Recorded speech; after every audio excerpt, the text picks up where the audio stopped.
Hello and welcome to C++ Weekly. I am your host, Jason Turner. In this episode, I want to talk about lambdas, and I love talking about lambdas. I've got dozens of episodes about lambdas alone, and I've said many times before publicly that if you understand the lambda, you understand most of C++. Now, lambdas do have members, and they are weird. And that is something that I would like to talk to you about. So be sure to stick around for this episode. This week's episode is sponsored by HRT. If you've attended any C++ conferences this year, there's a good chance you've already heard of HRT, as they have sponsored several conferences. HRT is known for its deep engineering culture and strong focus on performance. And they are looking to hire the sharpest engineers to help them to develop and optimize the technology at the core of their business. They're headquartered in New York, but they have offices in Austin, Chicago, Boulder, London, Dublin, and across Asia. They're looking primarily for C++ and Python developers. I know, since you're a viewer of C++ Weekly, you are a C++ programmer, and you probably already program in Python too. So go ahead and check out the link on the screen for openings that they have. And remember, you don't need a financial background, just strong engineering fundamentals, and they'll teach you the rest of what you need to know. Okay, let's play with lambdas just a little bit. I am going to create the most basic lambda possible. This is a lambda with no captures that does nothing. And I can actually return the size of this lambda. And if you're paying attention, you might expect that the size would be 0, but you cannot have a 0-sized object in C++. This has to be at least 1 byte. Well, I mean, there's the whole no unique address thing, but that's not something we're going to go into in this episode. So this lambda has a size of 1 byte. If I were to, say, capture a value like an integer, the size of the lambda itself now has to go up. So let's go ahead and illustrate what that looks like. I am going to use this double underscore syntax here to indicate that this is something that is created for you by the compiler. You're not allowed to do this. And what does this thing look like? Well, it has an int called x, and its value is initialized to 42. And it also has a const expr void operator paren, call operator, overload, that is implicitly const, and this does nothing, but this lambda is callable. So that is explaining why this lambda has a size of 4, because it has an integer in it. Let's go ahead and move this into a separate function so I can a little bit more better illustrate why the members of a lambda are weird. I'm creating this function called makeLambda. MakeLambda captures a local value by copy, and it returns that lambda that was created inside the function called makeLambda, so not surprising. I'm going to go ahead and create my own thing called makeCallable. And I'm going to return an instance of this struct. But that is not exactly how this looks. To keep it the same, I need to create my x out here. And I need to somehow create a hidden x object that is equal to the value of the surrounding scope object. Well, that can't work. I can't use a local variable from inside of a local class that is being created here. Okay, what do I do to address this problem? You might think, oh, well, that's obvious. I can just initialize this value with x. And you're right, that does actually solve this problem, or at least appears to. Because the standard does in fact require the entities that are captured by copy are used to direct initialize each corresponding non-static data member of the resulting closure object. Okay, that is what we're doing. We are using direct initialization to initialize this lambda. Okay, that's great. So let's go ahead and create an object of our two different types of callables here that are effectively the same. These things are accomplishing the same things. They're both callables that return the value 42. And they have initialized that value 42 by making a copy of a local variable, automatic local variable that's in scope. Now, just to get this to compile without any unused warnings, I'm going to go ahead and call both of these things, and we'll see 84 is returned. Oh, actually, we need to finish implementing this one. There's an interesting point here. I'm not actually allowed to know the name of a local variable in a Lambda. It just has to be translated into something that is the name that I think that it should be. This is another thing that is very weird about members of Lambdas. You can actually see the wording of the standard requires for each entity captured by copy, an unnamed non-static data member is declared in the closure type. The standard says it's unnamed, and yet I have a way of referring to it by a name. So that's another way that Lambdas have weird members. Okay, these things do approximately the same thing, but we have a problem. And the problem goes like this. I've just gave myself a way of actually referring to the type of this Lambda. And I'm going to get the same warning again. I'm just going to go ahead and remove this W unused so that we can talk about these types. I have these two types. I'm going to go ahead and create a Lambda of type L-type.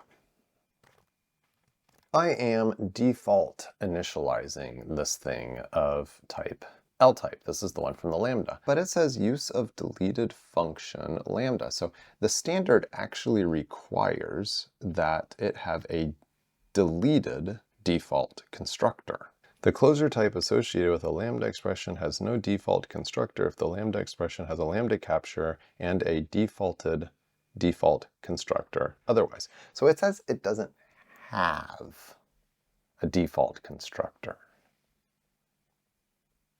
Okay, but it also says it has a defaulted copy constructor and a defaulted move constructor, and deleted copy assignment if it has a capture. If it has a capture, let's try to go ahead and get this right.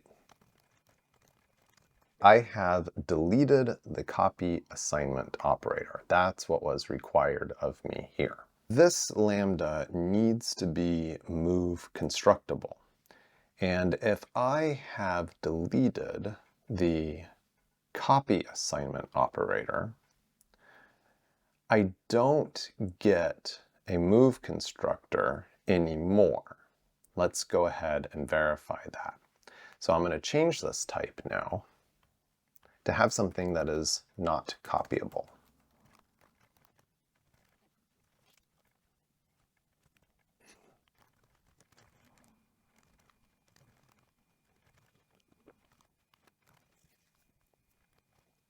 Okay, these two Lambdas are doing the same thing again. I have a non-copyable object called X, and I am moving it into the Lambda, and this is accomplishing the same thing here as having this unique pointer called X, and when the Lambda is created, that is being moved in to the local variable, which is in fact being initialized with direct initialization. As you can see here, these braces, I am directly initializing this thing.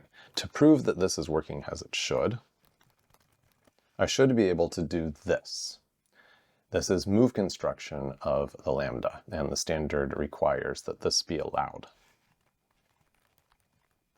When I try to move L2, I get use of deleted function, blah, blah, blah, blah, copy constructor. It is implicitly deleted because the default definition would be ill-formed because the member is not copy constructible.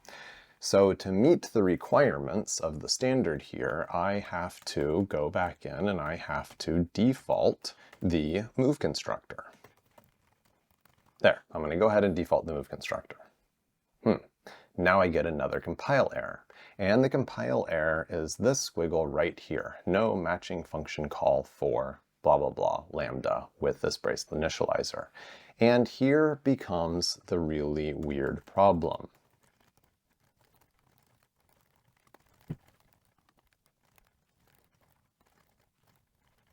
These things are in conflict with each other. There's just simply no way for you and I to declare a type that has all of the same properties as the lambda that's created for us by the compiler.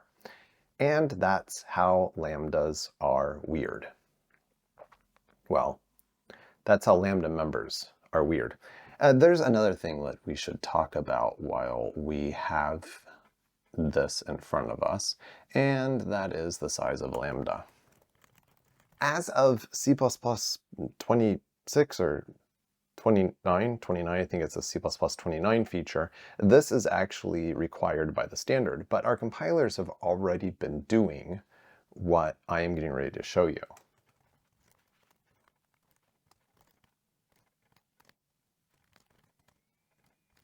Let's take this meaningless lambda that captures an int, a bool, an int, and a bool. We're going to return the size of this thing. I can see that the size of this lambda is 16.